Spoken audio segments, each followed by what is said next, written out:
Mumbai drugs case में आज NCB की टीम जांच शुरू करने जा रही है और आज एनसीबी की टीम मुंबई में कई अहम लोगों के बयान दर्ज कर सकती है। इनमें आर्यन खान का नाम भी शामिल है। वहीं इस केस में कल अरबाज मर्चेंट और अचित कुमार से लंबी पूछताछ की गई। रिपोर्ट देखिए।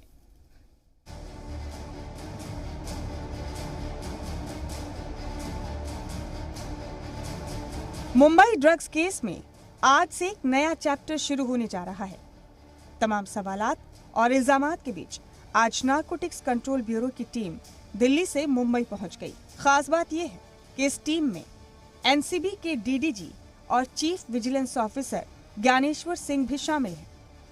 एनसीबी की विजिलेंस टीम की क़यादत ज्ञानेश्वर सिंह कर रहे हैं। सबसे पहले हम आपको ये बता देते हैं कि मुंबई ड्रग्स केस में आज क्या खास होने जा रहा है।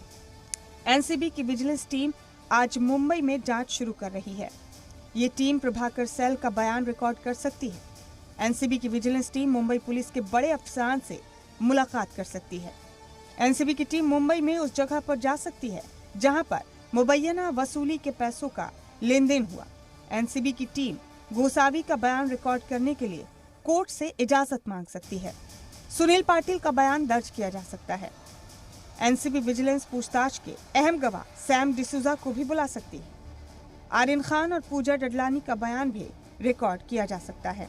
एनसीबी के chief vigilance officer Dnyaneshwar Singh Sameer Wankhede से जुड़े मुबैना वसूली केस की जांच करने वाले हैं। वहीं एनसीबी के ऑफिसर संजय सिंह आर्यन खान समेत 6 केसेस की जांच करेंगे। इतवार को मुंबई ड्रग्स केस में मुलजिम अरबाज मर्चेंट अचित कुमार से एनसीबी की एसआईटी की टीम ने लंबी पूछताछ की और उनका बयान दर्ज किया। बातचीत हो रही है, अंदर इनको करना है। इन्वेस्टिगेशन का जो स्टेटमेंट है, जो दिल्ली से टीम आई है उनको करना है, इसके हिसाब से स्टेटमेंट ले रहे हैं। इससे पहले आर्यन खान कल एनसीबी के सामने पेश नहीं हुए। जराये का कहना है कि आर्यन के मैनेजर ने एनसीबी को बताया है कि आर्यन खान को हल्का बुखार था, ऐसे में पेशी मुमकिन नहीं हो पाई। इस बीच महाराष्ट्र बीजेपी के लीडर मोहित कंबोज नवाब मलिक को कानूनी नोटिस भेजने की तैयारी कर रहे हैं। कंबोज का कहना है कि नवाब मलिक ने उन्हें किडनैपर, साजिश करने वाला और वसूली करने वाला कहा था। नवाब मलिक जी की मानसिकता को मुझे लगता है पागल हो चुके हैं। उनकी मानसिकता खराब हो चुकी है। वो क्या बोलना चाह रहे हैं, रोज कभी कुछ बोलते हैं, कभी कुछ बोलते हैं, कभी कुछ बोलते हैं। मुझे ऐसा लगता है कि उनकी क्रेडिबिलिटी एज ए मिनिस्टर खत्म हो चुकी है।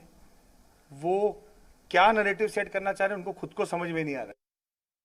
वहीं ड्रग्स केस में एक गवाह विजय पगारी का दावा है कि आर्यन खान को फंसाकर 18 करोड़ रुपए वसूले गए थे, जो गोसावी, भानुशाली, सैम डिसूजा और सुनील पाटिल को मिल भी चुके थे, लेकिन साजिश सामने आने के बाद पैसे वापस करने पड़े। हाँ, सुनील पाटिल ने बोला पैसे आ गए थे हवाले में। 25 लाख रुपए से शिल्पी निकालने के बाद पूरा गेम फेल हो गया। एक शिल्पी की वजह से पैसे आ गए थे, 18 कोटी आ गए थे। उसमें 25-50 लाख रुपए मिल भी गए थे, 17.5 कोटी बाकी थे। हवाला हो चुका था, आने वाले पैसे रिटर्न गए। ब्यूरो रिपोर्ट, जी मीडिया।